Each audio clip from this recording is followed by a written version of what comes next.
betul. Ya kami belum diatur itu di standar kan itu ya Pak Suranto. Ya. Walaupun sekarang udah ada pelaksanaannya mulai tahun lalu udah ada yang lulusan tanpa skripsi. Ya. Nah, ini juga berarti memang perlu ada sosialisasi ya dari teman-teman juga bahwa memang praja bisa lulus tanpa skripsi. Seluruh praja itu tahu dan mereka harusnya memang sudah siap-siap itu sejak semester 5 ya begitu. Baik, ini ada yang resen Pak Taslim Jafar di Ya, silakan. Pak. Mau Pak? Silakan, Bang. Siap, mohon izin. Terima kasih Bu Kalem yang saya Ya, hormati, Bapak narasumber Ya. Pak Suranto dan saudara-saudara saya, Bapak Ibu yang hadir dalam rapat daring ini. Mewakili Ibu Kalem kami, Prof. Rosi yang sedang mengajar, kami diarahkan untuk mewakili. Namun bahan-bahannya sudah kami diberikan. Ada barangkali beberapa hal sebagai masukan. Mm-mm. Saya tertarik tadi apa disampaikan oleh Pak narasumber dan ternyata juga pecinta kucing ya Pak Suranto ya. Izin. Saya Iya seandainya ini dari rumah, kucing saya juga pasti ganggu. datang ke saya, Pak. Oh, gangguin tadi. Siap, nah mengganggu itu, Pak. Dia sayang sama Bapak. Izin Bapak yang saya hormati, tadi saya tertarik pada waktu Bapak memberikan gambaran dan pada intinya, yang pertama saya jadi kesimpulan bahwa standar kita ternyata sudah apa namanya bukan lagi yang baru. Artinya ada yang baru kita kurang update. Itu yang pertama barangkali. Sehingga ini barangkali tanggung jawab kita bersama untuk senantiasa mengikuti perkembangan agar standar IPDN sesuai dengan peraturan menteri yang Ya, terbaru. Itu ya. yang pertama. Yang kedua, pada waktu Bapak sebelum presentasi, katakanlah ambil contoh dari RENIP, UNM ya, Universitas Muhammadiyah. Saya sudah inisiatif dulu, Pak. Kenapa? Karena pemahaman kami, saya secara pribadi bahwa IPDN itu ada kekhasannya. Dalam hal ini kepemimpinan. Sehingga saya berusaha untuk mengkomparasi, mencari tahu kira-kira standarnya, katakanlah Muhammadiyah sebagai Universitas Perguruan Tinggi Muhammadiyah. Pasti ada nilai-nilai kemuhammadiyaannya. Muhammadiyah, betul ya. Katakanlah seperti itu. Heeh. Dan itu jadikan standar di RNIP. Kembali lagi saya barangkali sarankan kepada teman-teman yang menyusun RNIP, karena pada waktu saya sempat membaca RNIP IPDN, ternyata kepemimpinan itu sama sekali tidak dijelaskan. Wah, harus masuk itu Sebenarnya begini, kan? sebenarnya begini, Bapak Ibu yang saya hormati. Ini pun juga kami sedang laksanakan di laporan pemerintahan ada suatu kajian untuk membahas tentang kibernologi dan kepemimpinan.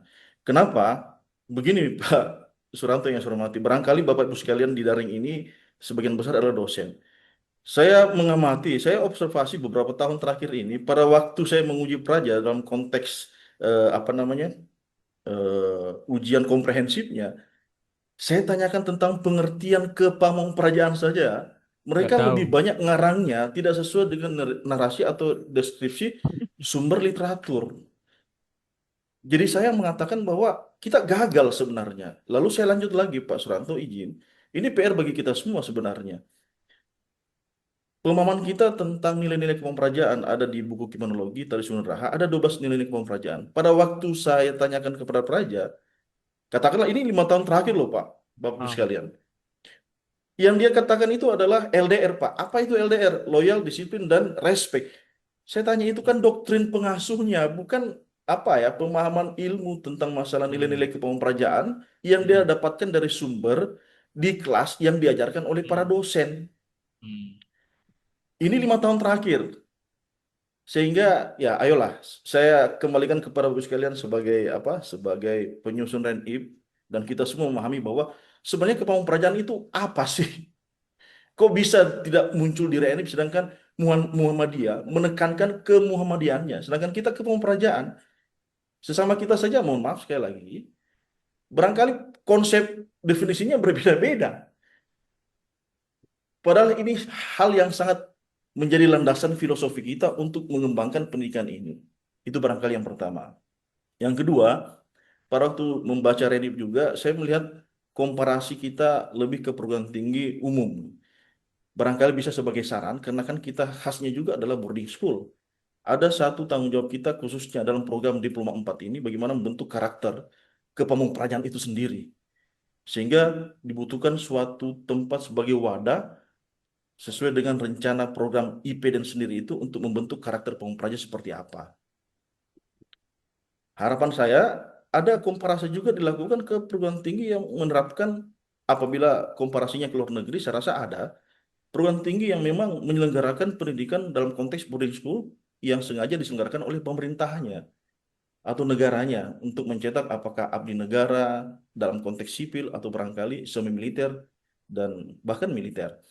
Supaya kita ada semacam apa ya, apple to apple kita bandingkan. Kalau kita pure ke perguruan tinggi yang umum, saya rasa kita akan tidak masuk juga ke ranah komparasi standarisasi pembentukan karakter atau sikap yang diharapkan oleh baik itu perguruan tinggi, kalau kita bahkan negara, abdi masyarakat yang seperti apa yang kita harapkan. Gestur pelayanan yang sekarang paradigmanya sudah sangat baru, bukan lagi seperti dulu misalnya humble, mengemong dan lain sebagainya. Itu butuh fokus dan profesionalisme dalam pembentukan karakter. Lalu yang terakhir, izin Bapak narasumber yang saya hormati, yang ketiga ini saya harap Bu Kalem izin menyampaikan untuk Ya, Pak, silahkan. siap, siap untuk apa namanya mengkondisikan pemahaman kita. Ini juga ada Pak Wadik Tiga hormat ini. Kami juga pernah mengalami ada semacam ini apa bukan kegundahan sebenarnya. Kalau saya katakan jujur saja, babaliut. Babaliut ini apa? Kita konsepkan sistem kurikulum terintegrasi. Tapi apakah selama ini Jarlat dan Su itu duduk bersama untuk mengkondisikan agar jadwal kegiatan itu tidak tumpang tindih? Kalau kita lihat presentasi sekarang, konteks vokasi, ternyata kegiatan-kegiatan di pengasuhan itu masih lebih dominan. Fakultas atau Jarlat, katakanlah yang lokal fakultas, menyelenggarakan kegiatan tersebut. Pada waktu kita harapkan dalam konteks boarding school, ada kegiatan tambahan mereka, apakah diskusi bersama, apakah ada tugas dari dosen apa namanya belajar bersama, difasilitasi barangkali dalam konteks jam pengasuhannya seperti apa. Tapi ini kan tidak. Setelah kegiatan Jarlatsu, kegiatan langsung berubah drastis, kegiatan yang diambil alih oleh pengasuhan orientasi ke fisik dan lain sebagainya. Ini menunjukkan bahwa beberapa tahun yang lalu sudah di booming tentang masalah kurikulum terintegrasi, tapi dalam implementasinya ya saya rasa bapak-bapak dan ibu dosen pun juga merasakan keluhan dari praja. Saya juga biasa mendapatkan keluhan dari praja di kelas tentang bagaimana mereka apa yang didapatkan di ruang kelas ternyata tidak berlanjut. Sehingga rata-rata praja masih melaksanakan atau mengerjakan tugas-tugas yang diberikan dosen di kelas. Dosen mengajar, dia cukup berani juga mengambil waktu untuk mengetik dan lain sebagainya. Ternyata fokusnya melaksanakan tugas bagi dosen-dosen yang lain. Lalu ada konsep yang dulu ingin dikembangkan tapi terputus. Apa itu? Capaian pembelajaran lulusan. Di situ ada tiga orientasi kita untuk kompetensi pengajaran, keterampilan, dan sikap. Pemahaman kita ini juga tidak jelas. Dalam artian begini, jelas kalau misalnya kita di perguruan tinggi umum, sikap itu seperti apa? Yang sebenarnya sama saja dengan sikap yang diselenggarakan atau yang ditanamkan nilai-nilai itu oleh rekan-rekan di pengasuhan. Sehingga terjadi duplikasi. Bagaimana dari pihak Bu Kalem ini untuk bisa mempertegas agar tidak terjadi dualisme pemahaman tentang masalah pengembangan sikap ini di CPL itu. Ada CPL-nya pengasuhan, ada CPL-nya prodi, ada CPL di mata kuliah.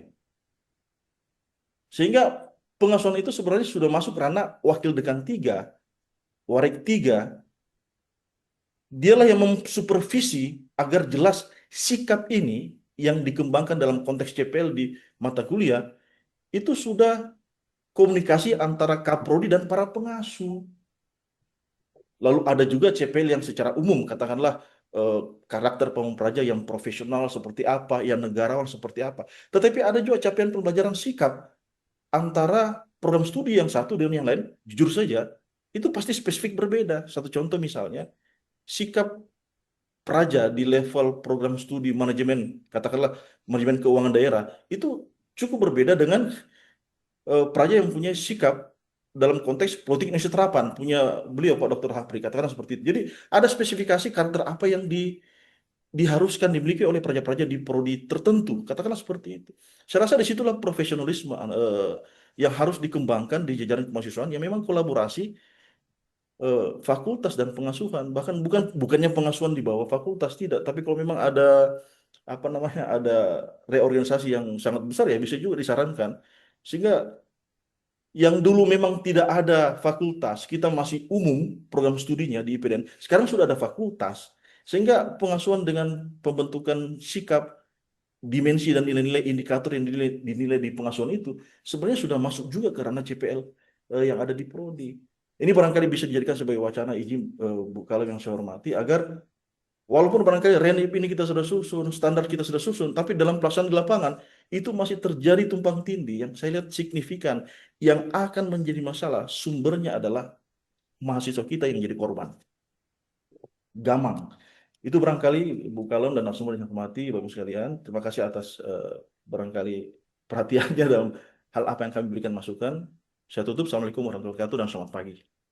Ya, Waalaikumsalam Salam. warahmatullahi wabarakatuh. Terima kasih.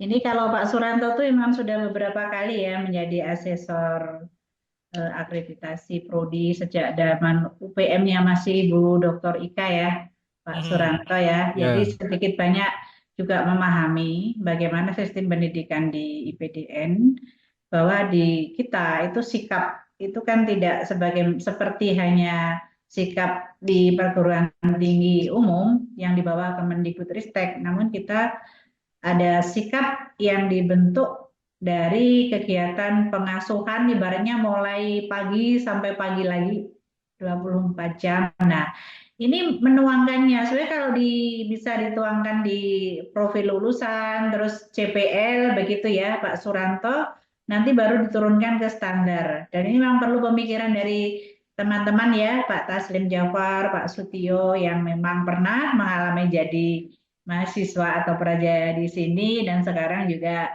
menjadi dosen dan juga menjadi